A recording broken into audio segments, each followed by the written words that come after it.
Hi, this is Tatiana. As I say in the beginning of all my videos, I want you to know that I'm not a doctor. This video series is part of my own coping strategy, and my hope is that listening to my stories will help validate any gut feelings that you may be having in a possible abusive or narcissistic relationship. This part of this series is the games that narcissists play. I am an advocate for education, so if you become more and more aware of the games that narcissists play, you are more empowered to no longer participate, stop being a narcissistic supply source, and you can get out. The one I'm talking about today is medical drama. This is a game that many narcissists play, and I think that we see this a lot in society and don't see it for what it is. Medical drama is, remember, the narcissist is trying to get their supply. So they are trying to get attention, or they are trying to get something out of the victim that fulfills their needs for attention and just, I don't know. I don't want to say the words that what I think it is. But anyway, I have a lot of experience witnessing this medical drama. I do have a relative who has used this over the years. At first, I thought she was just a hypochondriac. At first, I thought, why is she just like, man, why is she always so sick? Then I started thinking, oh, she's a hypochondriac. And then over time, as she has pushed every emotional button that was available to her in me, over time I was able to realize that this is narcissistic behavior, and she is trying to get out of anyone and everyone the attention that she desires. So I'll give you an example, and especially for a narcissist, I can tell you this, you'll be able to clearly see that the medical drama is emanating from a narcissist when someone else in the sphere of influence is ill, and that narcissist will continue to return the medical attention to themselves. So, for example, I have another sibling who is severely injured at this time, at this current time. He is in rehabilitation and hospitalized, and whenever they talk, she talks about her illness. I mean, truly, deeply insulting. It's her, and her illness. And at this point, I have no idea even what she is saying that she's sick about, because I don't care, because I don't believe it. And also, I want to put in here that with my personal experience, I have seen that there are doctors out there that will absolutely cater to a hypochondriac because they can make money, and that feeds the narcissist. A narcissist also will shop medical facilities until they can get someone to fulfill what it is that they're saying. So another thing that I have learned to look for is diagnoses that are very nondescript. Nondescript isn't the right word. They're not specific as far as how they are diagnosed. They're not specific as to exactly what symptoms you could have. And so I'll give you some specific ones to look for. Now, these are medically legitimate illnesses. Okay, I'm not disregarding that. These are medically legitimate illnesses. However, they are ripe for a narcissist to get diagnosed with. One is something like fibromyalgia. It's hard to diagnose. They don't know where it comes from, and it has a wide range of symptoms. Another one like that is lupus. And another one is multiple sclerosis. So I won't say which one my sibling has, my relative, but she has one of these. And that is what made me start to realize that that I have met other people in my life that I do not believe are ill in any way. However, they have one of these three illnesses. I have met people in my life that I have thought, this person is so narcissistic, they're so revolved around themselves, they're always whining, they're always complaining, they're always just, whenever you're done talking with them, you just feel like you're just drained because of how pathetic they are. You know, it's not like they come to you for pity and a little bit of help. They come to you until you are just sucked dry. So those people, so to me, even though, like I said, all three of those are medically legitimate conditions, when someone introduces themselves to me and within the first few minutes they are declaring that they have fibromyalgia, MS, or lupus, that is a red flag to me, personally. There are plenty of people out there who have it and legitimately are dealing with it. I'm not talking about those people. I'm talking about my gut instinct about why are you revealing to me that you have this condition. It's not relative to our conversation. It's not relative to our acquaintance. It's not relative to the conversation we were just having. You're throwing it out there and testing me to see if you're going to suck me dry of pity and whatever narcissistic supply you're looking for. Okay? So, like I said, this is me personally, and I am not saying anything about anyone who legitimately has this condition, but watch out for it. Another one that I see, and I'm surprised that so I start to think, maybe this is only my own personal theory. If you've thought this too, then it'd be great to hear some validation, but I'm sticking with my theory without any validation that any severely obese person is quite possibly a narcissist.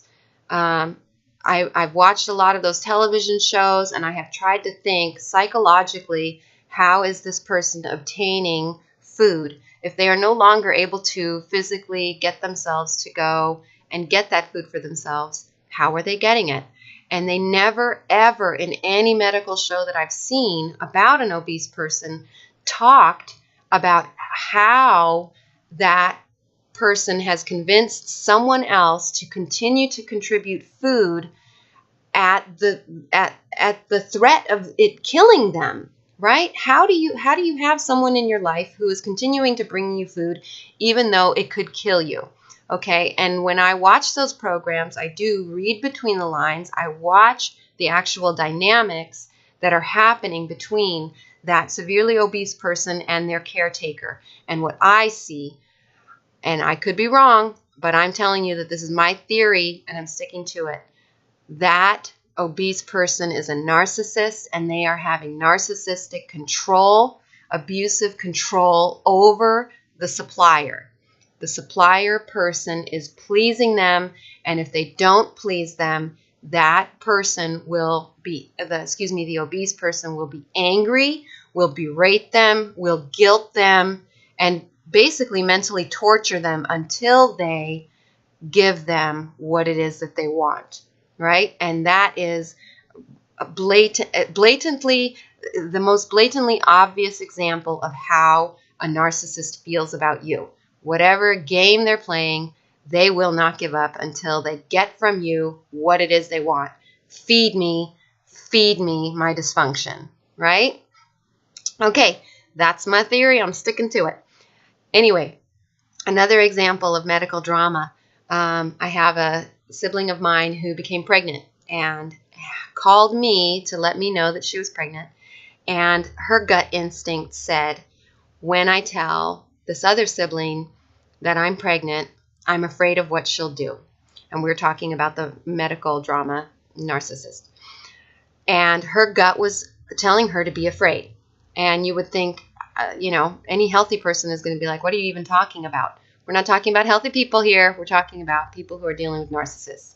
And my sister, even though she did not know, doesn't know about narcissism, could say, I'm afraid. And sure enough, so I talked her through it. I told her how to present the information to our sibling, and she did that. And I said, okay, now when she creates drama, you just let me know, and we're going to get through it together.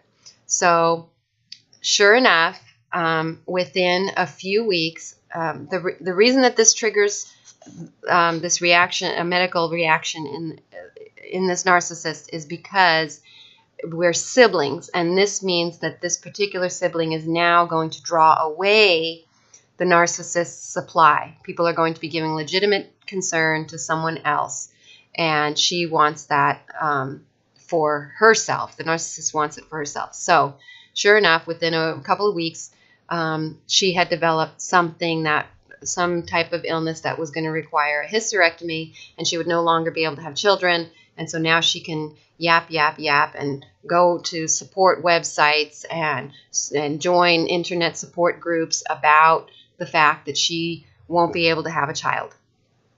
So even though I have one sibling who truly is having a baby, the family drama was what the narcissist was trying to draw family drama to her for not being able to have a child. Okay, so if that happened just once, you might not notice it, but I'm talking about years and years of watching this medical drama increase. And I think for this sibling, the medical drama works because she has medical insurance. She is on medical disability. She can rape the medical drama as long as she lives, and she has the funds to do it. She has access to medical care, and I believe that she was probably flagged a long time ago as a hypochondriac, and they feed her however they can without killing her. But they will go in, and she's had many surgeries and all on ghost type pain, pain that's, well, it must be this, it must be this, it must be this, it must be this, and they go in and they operate on her and they make her money and she gets her attention, and there you go. Okay, another example, which is not my family, is someone else that I know who would almost and I seem to have read somewhere where there's like soft supply. I don't remember if that was the word for it, but there's hardcore narcissistic supply, hardcore games, and then there's like, I'm just kind of bored and I just want some pity attention. And the easiest way to do that for a narcissist is to just feign some kind of sickness, right? I have a cold, right? But you never actually see them, really having a cold. They just want you to come and take care of them and put the blankie on them and bring them this, bring them that, bring them this, bring me that. Can you? And you just feel exhausted, right? And I know a lot of us say, oh, my husband is such a baby when he's sick. Okay, we're all babies when we're sick, right? We are. But we're talking about a consistent behavior that, you're like, why are you so sick? Why are you always so sick? And why do you need so much care? Another one that I have seen myself was sports injuries. Sports injuries that really may or may not be legitimate, but, oh, I can't do this. And so basically I'm going to masochistically fail at something while blaming it on something medical, right? While you give me attention. Oh, you massage my ankle. Oh, my arm, my shoulder, whatever it is, right? Just give me attention. And that medical one can, as I said, run double duty as a masochistic way to fail at something, right? I can't go to work. I can't continue in this sports team. I can't continue where actually I kind of already know that I'm going to fail at this, but I need to have an excuse to fail. So I'm going to use some type of medical drama. Okay, and there are a million examples that I see in life every day.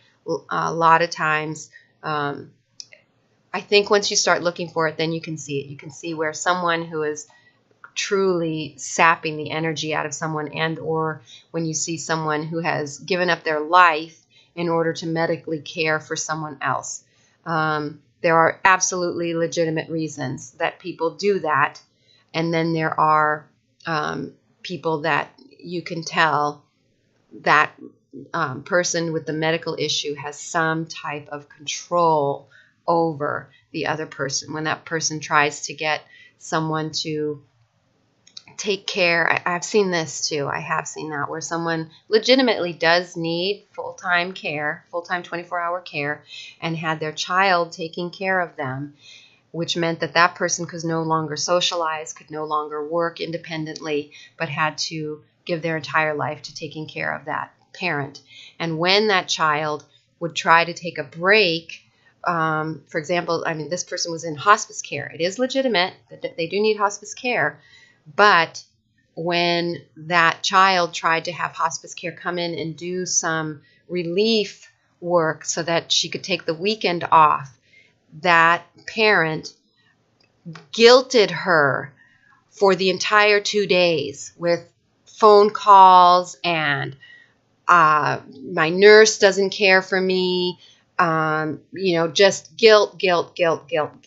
So even there, we have a legitimate need for medical attention. However, that narcissist is using that in order to control someone else. So, and that was sad. That was sick and sad to see, to feel bad for the person who does need care, but also to feel really bad for the person who is being narcissistic supply and unaware that they were being narcissistic supply and just losing their mind, and then trying to take a break and then just being guilted to all hell for trying to take a break. Narcissists suck. Okay, so if you have any other examples, or you need to share where you felt validated, that'd be great. That would validate me too. Okay, so just add that to the comments if you want to. If you are curious or you feel like your gut is triggering, like maybe somebody's taking advantage of you or trying to get attention medically, and it's a tricky one to work with because, you don't want anybody to actually get hurt or be hurt and that you're the one who's not being sensitive, right? I mean, we don't want to be that person. So if you do want to talk to someone about your suspicions, you can call the National Domestic Violence Hotline and share with them what your concerns are. 1-800-799-SAFE, 1-800-799-SAFE, 1-800-799-7233. Hang in there. You're going to make it out. Much love.